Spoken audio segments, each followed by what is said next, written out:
नमस्कार दोस्तों, आपके अपने YouTube चैनल सरकारी योजना मंच पर एक और महत्वपूर्ण सरकारी योजना की जानकारी में आप सभी साथियों का तहे दिल से हार्दिक स्वागत करता हूं। दोस्तों, जिसका आप बेसब्री से इंतजार कर रहे थे, राजस्थान आवासन मंडल की आवास योजना के संबंध में, तो राजस्थान आवासन मंडल द्वारा 497 स्वतंत्र आवासों के लिए साथियों महत्वपूर्ण आवास योजना लॉन्च कर दी गई है, जिसके ऑनलाइन आवेदन भी शुरू हो गए हैं।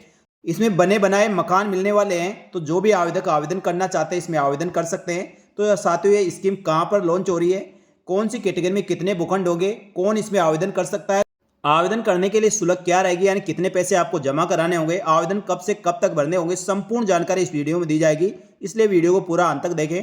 लेकिन वीडियो शुरू करने से पहले सभी साथियों से अनुरोध रहेगा, जो साथी पहली बार हमारे यूट्यूब चैनल सरकारी योजना मंच को देख रहे हैं, यूट्यूब चैनल को सब्सक्राइब करके बेल आइकन प्रेस कर ले, जिससे इसी प्रकार की महत्वपूर्ण योजनाओं की जानकारी आपको तुरंत प्रभाव से मिल सके। चलो शुरू करते हैं दोस्तों इस वीडियो को और देखते हैं इस आवास योजना के संबंध में महत्वपूर्ण जानकारी।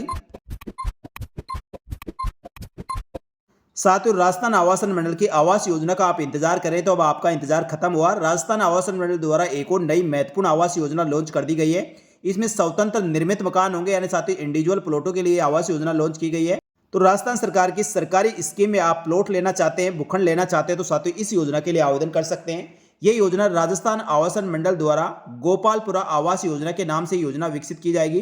गोपालपुरा आवास योजना 12 जिले में ये विकसित की जाएगी, यानी साथियों ये योजना 12 जिले में होने वाली है, जिसका नाम गोपालपुरा आवास योजना रहने वाला है। इसमें आर्थिक रूप से कमजोर वर्ग EWS, अल्प आय वर्ग LIG, मध्यम आय वर्ग MIG A, मध्यम आय वर्ग B MIG B और HIG यानी उच्च आय वर्ग के स्वतंत्र आवासों के लिए ऑनलाइन आवेदन फॉर्म भरवाए जा रहे हैं।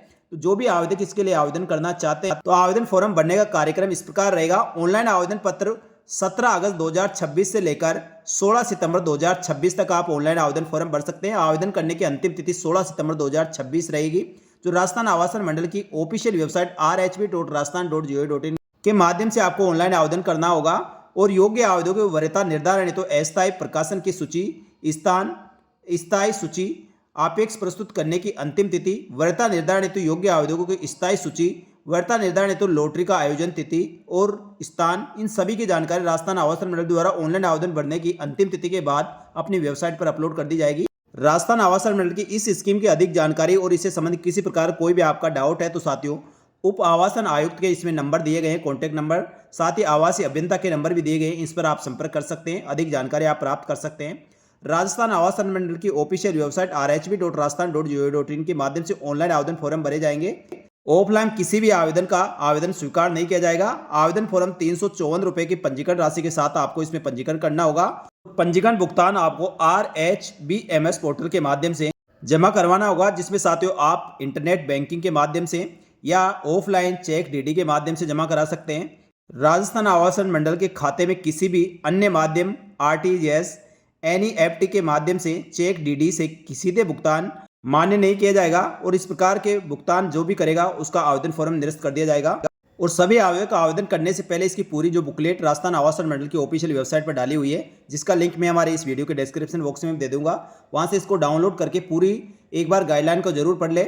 इसमें सारे नियम शर्तें आवेदन करने की संपूर्ण जानकारी इसमें दी गई है।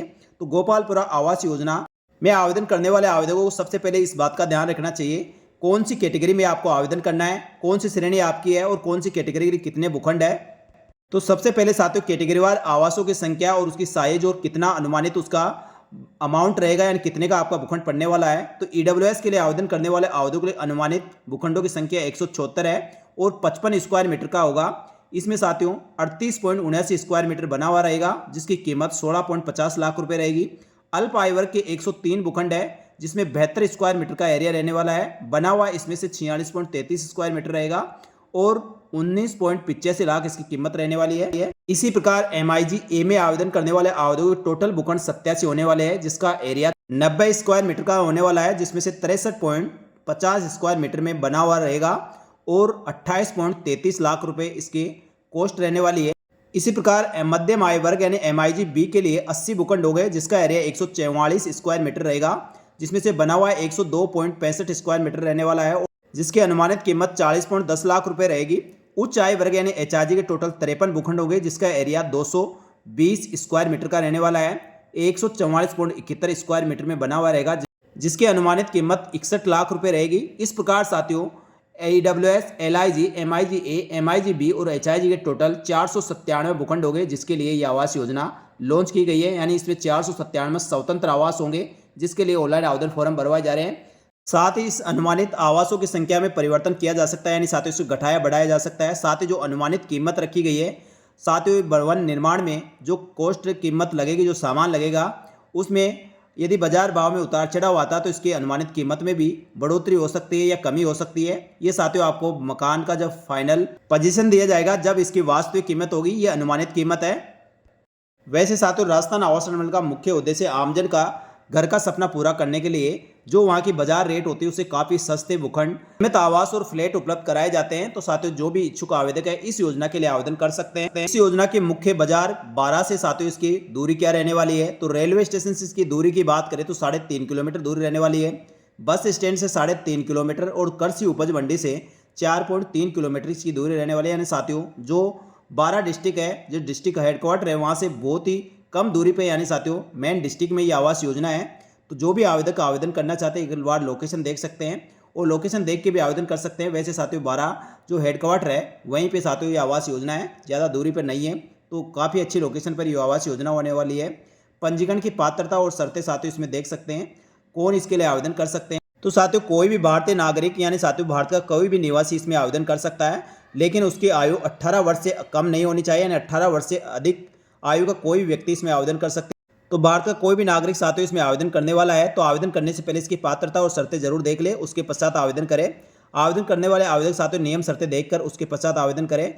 और आवेदन करने के लिए साथियों विभिन्न श्रेणियों को इसमें आरक्षण भी दिया गया है, चाहे साथियों इसमें गवर्नमेंट कर्मचारी हो, चाहे वह राज्य कर्मचारी हो, बोर्ड निगम प्राइवेट सेक्टर के कार्यरत कर्मचारी हो, सरकारी कर्मचारी की विधवाएं, कर्मचारी की मृत्यु पर 10 वर्ष तक केंद्र सरकार के कर्मचारी रहे हो, वर्तमान भूतपूर्व सैनिक विधवाएं विरांगनाएं इसमें आवेदन कर सकते हैं, उनके लिए भी आरक्षण है। सामान्य श्रेणी, प्रोफेशनल श्रेणी जिसमें एडवोकेट, चार्टेड अकाउंटेंट, डॉक्टर आदि, मंडल कर्मचारी हो, अनुसूचित जाति, अनुसूचित जनजाति, वर्तमान भूतपूर्व विधायक, सांसद, स्वतंत्रता सेनानी, अधिस्वीकृत पत्रकार, वीरता प्राप्त सैनिक, एशियाड ओलंपिक पदक विजेता खिलाड़ी और परलैंगिक व्यक्ति, सभी के लिए साथियों इसमें आरक्षण की व्यवस्था की गई है। साथ ही दोस्तों कौन सी श्रेणी की इनकम किस आधार पर आपका क्राइटेरिया निश्चित किया गया है, तो आर्थिक रूप से कमजोर वर्ग यानी ईडब्ल्यूएस के लिए 3 लाख रुपए तक यदि आपकी इनकम है तो आप साथियों ईडब्ल्यूएस में आवेदन करेंगे।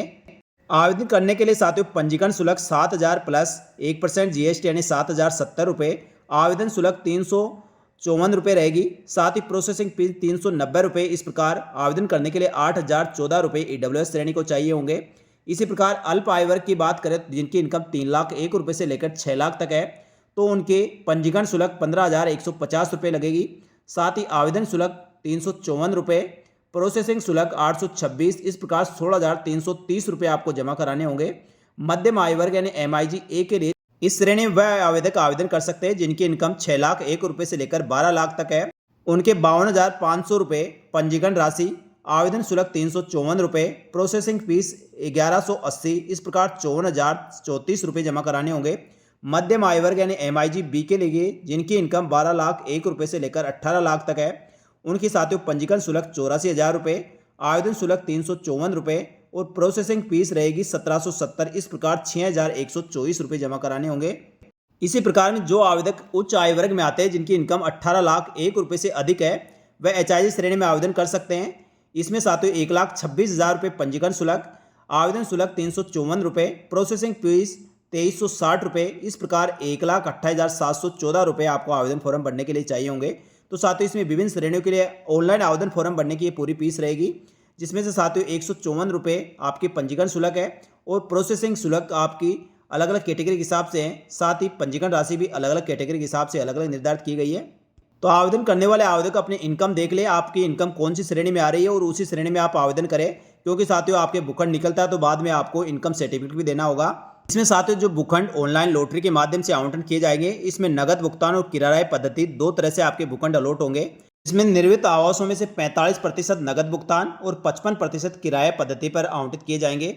यानी साथियों 45% भूखंड जिनके निकलेंगे उनको नगद भुगतान यानी भूखंड जो निकलेंगे उसकी जो आपको पैसे जमा कराने एक साथ जमा कराने होंगे और 55% भूखंडों की लॉटरी के माध्यम से किराया पद्धति यानी साथियों किस्तों पर भूखंड निकाले जाएंगे, उनको किराया पद्धति पर यानी किस्तों में पेमेंट करना होगा। और जिन आवेदकों के नगद भुगतान पद्धति में भूखंड निकलता है उनके साथियों पद्धति में परिवर्तन नहीं किया जाएगा। साथ ही दोस्तों अनुसूचित जाति अनुसूचित जनजाति के आवेदकों के अनुसार निर्धारित पंजीकरण राशि आधी राशि जमा करा सकते हैं और शेष राशि आवेदन पत्र जारी होने पर ली जाएगी।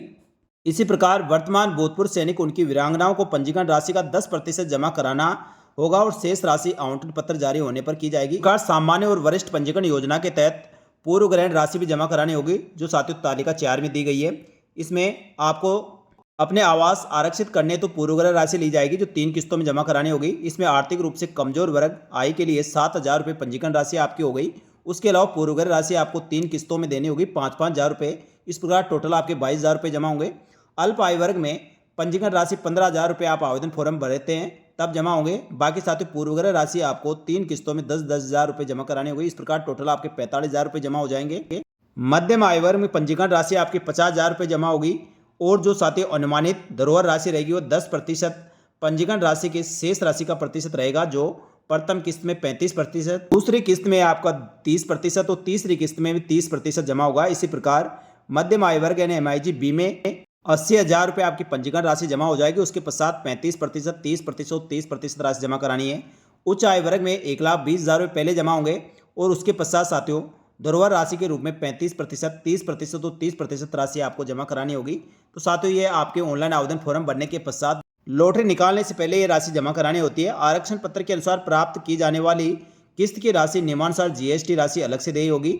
साथ ही दोस्तों आवेदन करने वाले आवेदकों की यदि निर्धारित तिथि तक आप किस्त जमा नहीं कराते तो 12% वार्षिक दर से आपके शास्ती ब्याज लिया जाएगा। और इस योजना में साथियों आवेदन करने वाले प्रत्येक आय वर्ग में उपलब्ध आवासों की संख्या के अनुसार बराबर आवेदकों की लॉटरी वरीयता आधार पर निकाली जाएगी और लॉटरी के पश्चात असफल रहे आवेदकों की जो जमा राशि रहेगी पंजीकरण राशि वह वापस रिफंड कर दी जाएगी। और जिन आवेदकों के साथियों प्लॉट भूखंड निकल जाता है उनको साथियों वह जो राशि जमा होगी वह बाद में समायोजन कर ली जाएगी। रिफंड रेरा अधिनियम 2016 के दिए गए प्रावधानों के अनुसार मंडल द्वारा प्रचलित संपत्ति निस्तारण और वित्तीय नियमों की आवश्यकता अनुसार संशोधित किए जाने और रेरा प्रावधानों के अनुसार आवेदक द्वारा यदि पंजीकरण निरस्त किया जाता है अपना वापस आवेदन फॉर्म लिया जाता है तो पंजीकरण राशि जो लागत अधिकतम होगी उसका 10% काटकर आपको बाकी राशि वापस लौटा दी जाएगी। और आवेदन फॉर्म भरने के पश्चात किसी कारणवश ये योजना साथियों स्थगित कर दी जाती है या मूर्त रूप नहीं ले पाती है, ऐसी स्थिति में आवेदकों को उनकी पंजीकरण राशि प्रचलित बचत खाता ब्याज दर के साथ वापस लौटा दी जाएगी। आवासन मंडल लॉटरी कार्यक्रम की घोषणा समाचार पत्रों के माध्यम से की जाएगी जिसमें आवेदक द्वारा आरक्षण राशि की देय किस्तें जमा कराकर चालान की प्रतियां कार्यक्रम की निर्धारित तिथि तक संबंधित कार्यालय में प्रस्तुत करना होगा और आवेदक को वरीयता अनुसार आवंटन लॉटरी में सम्मिलित किया जाएगा। मंडल निर्मित आवासों की वास्तविक लागत कार्य पूर्ण होने के पश्चात इसकी वास्तविक लागत निर्धारण पूर्व स्वतंत्र इस संबंध में मंडल द्वारा निर्णय अंतिम माना जाएगा। यानी साथियों जो अनुमानित कीमत दी गई है बनाने के बाद जो एक्चुअल इसकी कॉस्ट आएगी वह राशि आपको जमा करानी होगी। तो साथियों आवेदन करने से पहले सभी आवेदकों को यही सलाह दी जाती है आवेदन करने वाले सभी अभ्यर्थी राजस्थान आवासन मंडल की ऑफिशियल वेबसाइट से बुकलेट डाउनलोड कर ले और इस पूरी बुकलेट को एक बार देख ले। साथ ही इसमें भूखंड किस प्रकार बना होगा इसका लेआउट क्या रहेगा तो साथियों ये EWS का लेआउट है। इसमें एक कमरा रहेगा, किचन रहेगी, आपके बैठक रूम रहेगा और बालकनी रहेगी। साथ ही दोस्तों इसमें जीना चढ़ा हुआ रहेगा। तो ये पूरा लेआउट रहेगा। इसी प्रकार MIG B की बात करें तो MIG B का लेआउट प्लान इस प्रकार रहेगा। ये निर्मित आवास है तो साथियों इस प्रकार बनाकर दिया जाएगा। इसमें 2 BHK मकान होने वाला है। इसमें 2 कमरे रहेंगे, किचन रहेगी, बैठक रूम रहेगा, यानी अच्छा खासा साथियों इसमें मकान आपको। इसी प्रकार साथियों MIG B का आप लेआउट देखेंगे वह भी आप देख सकते हैं। इसमें भी 2 BHK आपका इसमें होने वाला है। एक ही इसमें साइज बड़ी रहेगी। इसमें भी साथियों 2 कमरे रहेंगे, साथ ही अटैच लेट बाथ रहेगा, कॉमन लेट बाथ रहेगा, साथ ही किचन रहेगी, 2 रूम रहेगा, जीना चढ़ा हुआ रहेगा, बैठक रूम रहेगा, यानी शानदार साथियों इसमें नक्शा है। इसके साथ ही दोस्तों MIG B का लेआउट इस प्रकार रहेगा। इसमें भी साथियों बड़े रूम आपको मिलने वाला है। और HIG की बात करें तो HIG भी साथियों 3 BHK आपका इसमें होने वाला है। ये काफ़ी इसमें एरिया ज़्यादा बड़ा है तो साथियों अच्छी तरह से इसमें शानदार आपका लेआउट प्लान दिया गया है। इसके नक्शे के अनुसार राजस्थान आवासन मंडल द्वारा निर्मित मकान यानी बनाकर भूखंड प्लॉट आपको दिए जाएंगे जिनका लेआउट प्लान इसमें दिया गया है। साथ इसकी लोकेशन आप देखेंगे तो साथियों ये लोकेशन इसकी दी गई है। बारकोड आप स्कैन करके इसकी लोकेशन चेक कर सकते हैं। शानदार लोकेशन पर जो 12 डिस्ट्रिक्ट है हेडक्वार्टर है यानी जिला मुख्यालय है, वहाँ पर जिला मुख्यालय 3.5 किलोमीटर की दूरी पर यह योजना विकसित की जा रही है। तो साथियों इस योजना के पूरे आवेदन फॉर्म के पश्चात यदि लॉटरी निकलती है और लॉटरी के पश्चात आपको आवेदन फॉर्म जो जमा कराने होंगे उनका सभी के फॉर्मेट इसमें दिए गए हैं। क्या क्या फॉर्मेट आपके लगेंगे। गोपालपुरा आवास योजना इसका नाम होने वाला है। तो शानदार आवास योजना राजस्थान आवास मंडल द्वारा विकसित की जा रही है। तो जो भी आवेदक इस योजना के आवेदन करने के इच्छुक है और आप इसकी पात्रता के अनुसार आवेदन करना चाहते हैं तो आवेदन कर सकते हैं। गोपालपुरा आवास योजना 497 आवासों की बड़ी आवास योजना है। सारे इसमें मकान बनाकर आपको दिए जाएंगे, खाली भूखंड नहीं होंगे। जैसे साथियों और योजनाओं में आपको फ्लैट या खाली भूखंड दिए जाते हैं, इसमें आपको बने हुए भूखंड मिलने वाले हैं। राजस्थान आवास मंडल की इस 12 आवास योजना के संबंध में और किसी प्रकार की कोई आपको डाउट हो कमेंट करके आप बताएं, आपके सभी सवालों को जवाब देने का प्रयास किया जाएगा। और राजस्थान आवास मंडल द्वारा साथियों अभी जयपुर और जयपुर के अलावा अन्य डिस्ट्रिक्ट में भी इस प्रकार की आवास योजना लॉन्च करने वाला है, जिनकी जानकारी भी यथा समय हमारे यूट्यूब चैनल सरकारी योजना मंच पर देते रहेंगे। तो ये जानकारी अच्छी लगी तो वीडियो को लाइक जरूर करें और चैनल को सब्सक्राइब कर ले। इसी प्रकार राजस्थान सरकार की सरकारी योजनाओं की जानकारी के लिए हमारे यूट्यूब चैनल सरकारी योजना मंच को सब्सक्राइब करके बेल आइकन प्रेस कर ले, जिससे महत्वपूर्ण सरकारी योजनाओं की जानकारी इसी प्रकार मिलती रहे। इस वीडियो में इतना ही, जल्दी मिलेंगे दोस्तों एक और महत्वपूर्ण सरकारी योजना की जानकारी लेकर नए वीडियो में। तब तक के लिए आप सभी का धन्यवाद। जय हिंद, जय भारत।